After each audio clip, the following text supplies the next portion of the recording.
If something is truly revolutionary, you rarely need to say it. Everyone can see.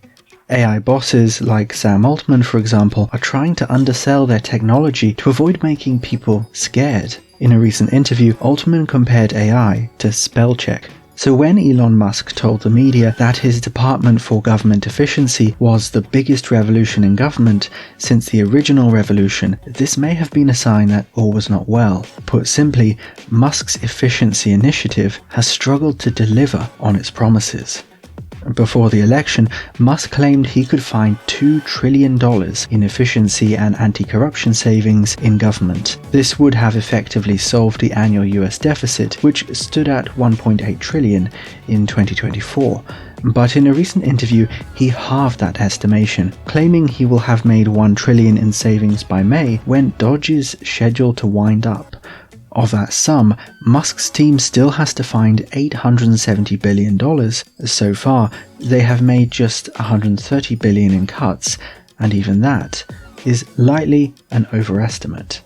Despite the struggle to deliver on Musk's ambitions, DOGE has made a mark in the US government. Musk's small team of startup founders and young software engineers have leapt from department to department, demanding confidential data, undermining lines of authority, and generally being a rather frightening nuisance to tens of thousands of career bureaucrats. Whether the full cuts are made or not, for Trump, the threat of DOGE has allowed him to push forward his MAGA agenda in the hostile halls of Washington, D.C. DOGE's single most impactful battle has been the very public destruction and defamation of US aid.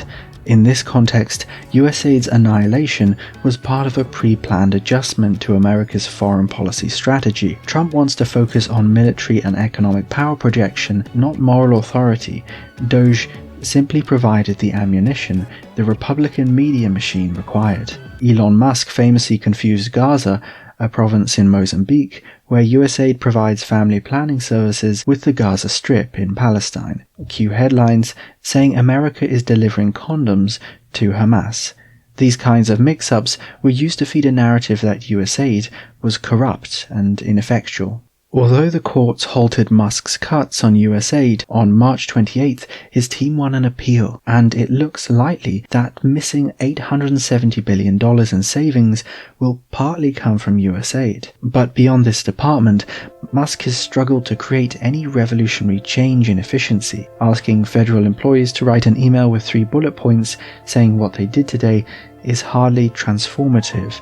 It is, however, a great way to annoy a lot of people. But this isn't the US government's first efficiency crusade. In the late 19th century, Frederick Taylor championed his own scientific management philosophy. Like Musk, Taylor approached organizations with an engineer's mindset, using a stopwatch to identify the smallest inefficiencies in workflows.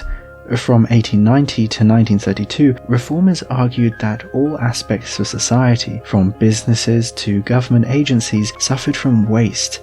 The solution, they believed, lay in expert analysis and targeted reforms. Taylor's one best way philosophy for standardized processes. Cities like Chicago created their own efficiency bureaus.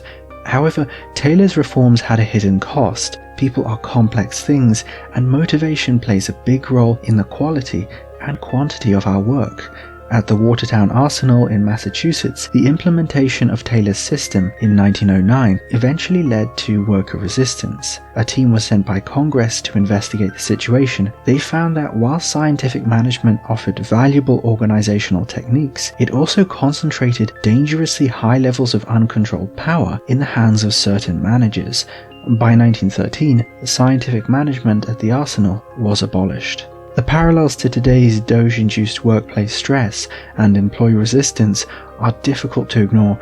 Then, as now, the human element proved to be the critical factor that technical efficiency models often overlooked. Perhaps this is why Musk is now shifting the narrative away from corruption and waste to focus on user experience. Joe Gebbia, the Airbnb co-founder who serves on the DOGE team, recently suggested that government should be like an Apple store. An interesting idea, but one which probably requires more spending and investment, not less. Musk's enduring legacy in government will likely be cuts made to USAID.